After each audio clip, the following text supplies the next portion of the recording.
High guys, welcome to my YouTube channel. आज घरी कुणी नव्हतं, जेवायला मी एकटीच होते. सो मग मी म्हटलं मी राजमा चावल करून खाते माझ्यापुरतं. तर हे दोन पद्धतीचे राजमा मी डीमार्टमधून आणले होते पाठीमागे. आता मी यातला हे राजमा आहेत ना, हे काश्मीरी राजमा आहेत. माझ्या ते डॉटवाले राजमासुद्धा होते, पण ते घरी ऑलरेडी होते, त्यामुळं मी ते घेतलेले नाहीत.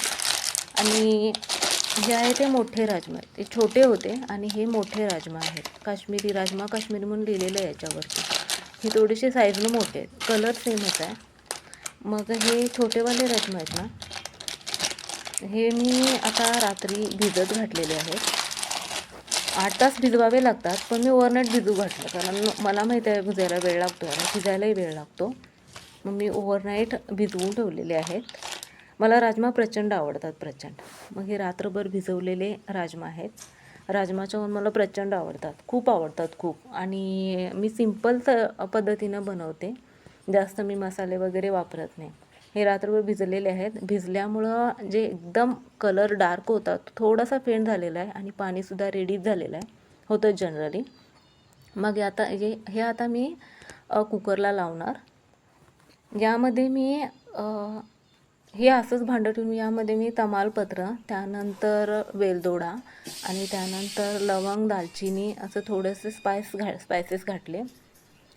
आता मग हे मी फोडणीसाठी तयारी करते. कुकरच्या शिट्ट्या ऑलरेडी झालेल्या आहेत, शिट्ट्या मारल्यात कुकरनं 5-6 शिजलेल्या रफ्या. आता मी थोडंसं तेल घेते. मला जास्त स्पाईस किंवा जास्त ऑइली आवडत नाही, थोडंसंच तेल घेते मी आणि माझ्यापुरतंच करणार आहे त्यामुळं. आणि त्यानंतर मी ना त्यामध्ये थोडंसं तूप ॲड करते. म्हणजे मला थोडं जास्त तिखट खाल्लं ना की पोटाची तक्रार सुरू होते, त्यामुळं मग मी थोडंसं तूप घालते भाज्यांमध्ये, मोस्टली उन्हाळ्यामध्ये तर. नाहीतर मग पोटाची तक्रार सुरू होते आणि चव पण, टेस्ट पण छान येते तुपामुळं. मग आता तूप घातलेलं आहे मी यात. आता ते थोडंसं गरम झालं की मग मी फोडणी देणार. आता गरम झालेलं आहे. मी जिरं घातलं त्यामध्ये फर्स्ट टाईम. ते तूप असल्यामुळं थोडंसं त्याला फेस आल्यासारखं होतं. जिरे चांगले गरम झाले की मग मी त्यामध्ये अद्रक लसूणची पेस्ट घातली, जी मी घरीच तयार केली, ती पण ठेचून. मला आवडते, चव टेस्ट छान येते त्याची. आणि त्यानंतर मग थोडंसं त्याला ब्राउनिश होऊ देणार. आता थोडंसं ते ब्राउनिश झालेलं आहे. मग मी आता त्यामध्ये कांदा ॲड करणार. मी कांदा थोडासाच घेतलेला आहे, बिकॉज मी एकटीपुरतं करणार आहे, थोडीशीच क्वांटिटी आहे, त्यामुळे थोडासाच कांदा घेतलेला आहे. जास्त क्वांटिटी असली तर मग मी कांदा भरपूर घेतला असता.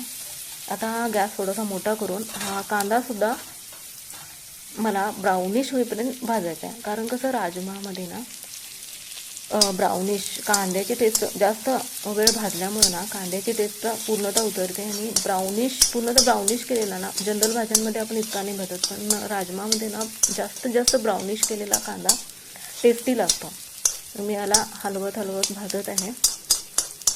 तुमसे ही दिन होता है. मला गाणं म्हणायची सवय आहे असं कुकिंग करताना, तो मी म्हणते तुमसे ही ना है पाना ना खोना है. आता हा ब्राउनिश झालेला आहे थोडासा. आता थोडासा मी गॅस कमी केलेला आहे. अशा हलवत राहणार मी याला पण कंटिन्यू. तेरा ना होना जाने.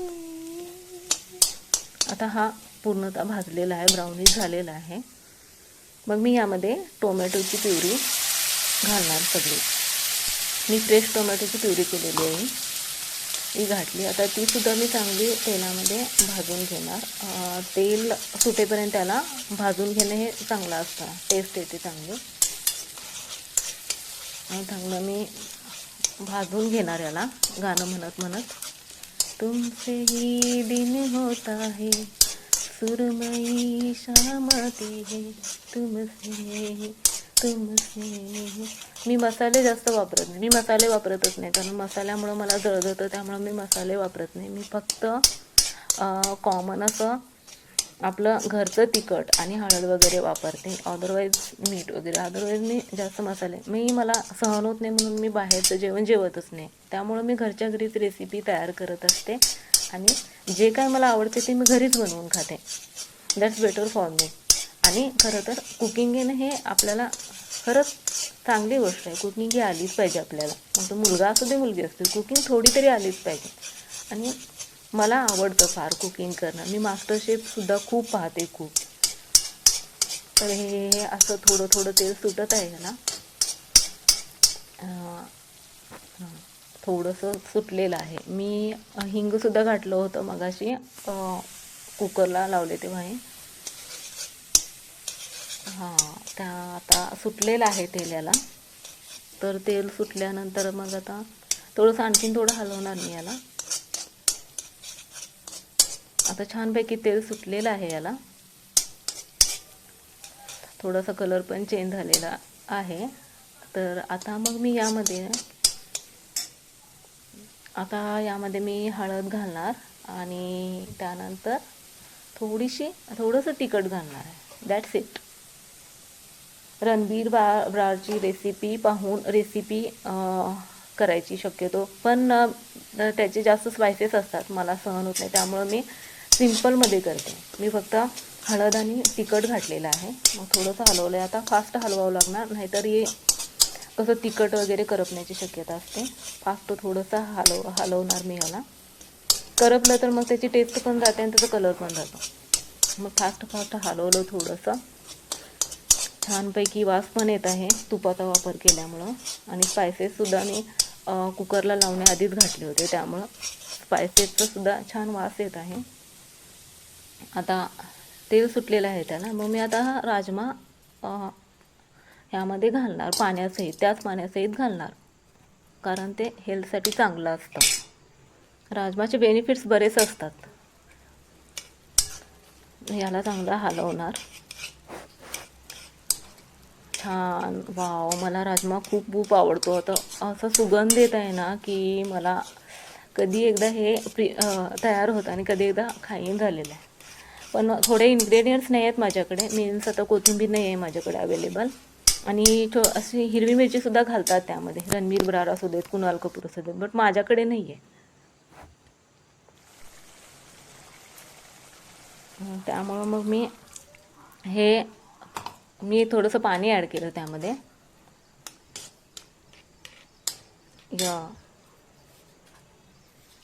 आणखीन थोडंसं ह्यामध्ये मीठ घातलं नव्हतं. मीठ आता घालणार, बिकॉज मला आधी मीठ घातलं ना की थोडं कन्फ्युजन होतं, कमी जास्त. मग मी काय करते, पूर्णतः तयार झालं ना की मी मगच मीठ घालते. मग मीठ घातलं चवीपुरतं ह्यामध्ये. याला चांगलं हलवलं. यामध्ये मी आणखीन थोडंसं पाणी ॲड करणार, कारण मला असं रबरबीत, मीन्स असं जाडसर असं आवडतं राईससोबत खायला. घातलं मी ह्यामध्ये पाणी. आता थोडंसं याला हलवणार आणि थोडंसं याला गॅसवरती थोडा वेळ ठेवणार, हलवत राहणार, कारण ते मग असं ते जाडसर होतं आणि ते खायला खूप छान लागतं. थोडा वेळ ठेवलं मी ते.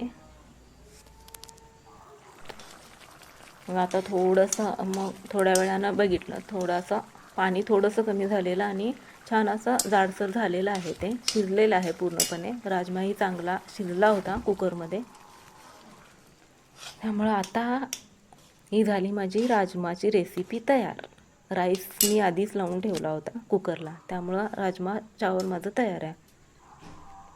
वाव, कलर मस्त आलेला आहे ना. आता राईससोबत मी हे खाणार, एन्जॉय करणार.